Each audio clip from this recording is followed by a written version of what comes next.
On a parlé de la colonisation et de la collectivisation forcée. Le troisième, c'est la mondialisation des échanges et la libéralisation de l'économie. Ce dernier processus, il devient absolument décisif dans les décennies passées, là, à partir du moment où des écarts de productivité qu'on constate entre les différentes formes de production dans le monde explosent pratiquement. Au début du XXe siècle, les écarts de productivité du travail entre les producteurs les plus efficients, entre guillemets, et les producteurs les moins efficients, ceux qui travaillaient avec des petites machines, ou bien ceux qui travaillaient en traction animale ou bien en agriculture manuelle, étaient de l'ordre de 1 à 10 en termes de productivité brute du travail. Aujourd'hui, ces écarts sont passés de 1 à 10 à 1 à 1000, c'est-à-dire qu'ils ont énormément augmenté.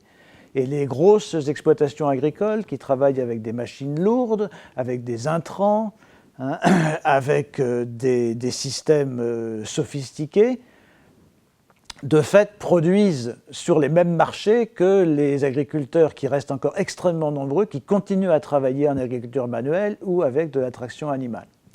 Ce qui veut dire que les produits qui s'échangent sur le marché incorporent des quantités de travail qui sont complètement différentes.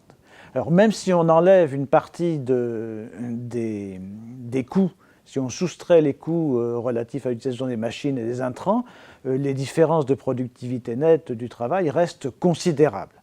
Et ça pourrait éventuellement être régulé par s'il avait existé un marché compétitif mondial. Le problème, c'est que pour les aliments, les gens qui ont besoin d'acheter des aliments ne sont pas solvables. C'est-à-dire qu'ils ne peuvent pas payer très cher des aliments. Donc en fait, il n'y a pas de régulation par l'intermédiaire, par le biais du marché. Par contre, quand il s'agit de production de combustibles, par exemple à partir de maïs, d'agrocombustibles, d'agrocarburants, là, il peut y avoir une régulation par le marché. La régulation qui se fait par le marché pour les aliments, c'est une régulation qui se fait par l'augmentation de la faim dans le monde, par le fait que les gens souffrent de maladies, meurent, parce qu'ils n'arrivent plus à s'alimenter. Donc ça bouleverse complètement le paysage mondial. Les producteurs les moins performants, de fait, vont se trouver exclus de ces marchés. Ils ne vont plus pouvoir continuer à survivre. Et donc ça, c'est quelque chose qui va largement contribuer au phénomène de concentration des terres et au phénomène qu'on décrit dans ce chapitre. L'autre élément important de cette mondialisation des échanges, c'est ce qu'on pourrait appeler l'explosion du capital fictif. Les banques créent de la monnaie et cette monnaie, elle est mise massivement à disposition des gens pour acheter des machines.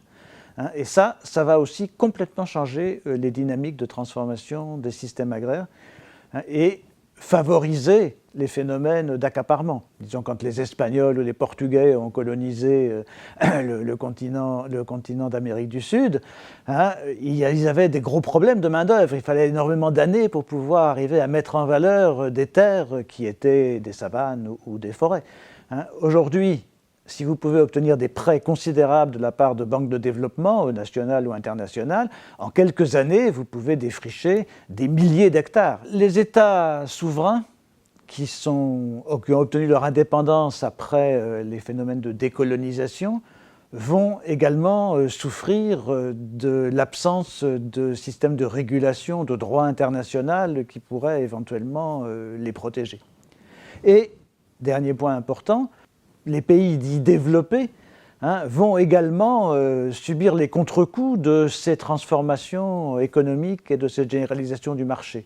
Il va y avoir en Europe, il va y avoir en Amérique du Nord des phénomènes de concentration des terres, de polarisation de la structure agraire, qui sont également des conséquences de cette présence dominante du marché mondial qui les oblige à toujours agrandir leurs exploitations, à toujours acheter des tracteurs plus importants pour pouvoir rester compétitifs. On peut rajouter qu'un certain nombre de subventions à ces agricultures vont exacerber, vont augmenter encore l'ampleur de ces phénomènes. La politique agricole commune, elle distribue ses aides proportionnellement au nombre d'hectares que vous avez. Bien évidemment, ça aussi, ça va favoriser l'agrandissement des exploitations et la disparition des plus petits exploitants. Les défis du XXIe siècle de réduction de la pauvreté, les défis de lutte contre le changement climatique et le défi également de pouvoir maintenir des structures agraires qui soient compatibles avec l'intérêt général sont des éléments qui sont indissociables d'une prise en compte du monde entier, de l'ensemble de la planète. On ne peut pas les traiter individuellement, pays par pays. On va avoir une nouvelle illustration de cette nécessaire prise en compte de la situation mondiale en s'interrogeant sur l'évolution de l'emploi au niveau mondial.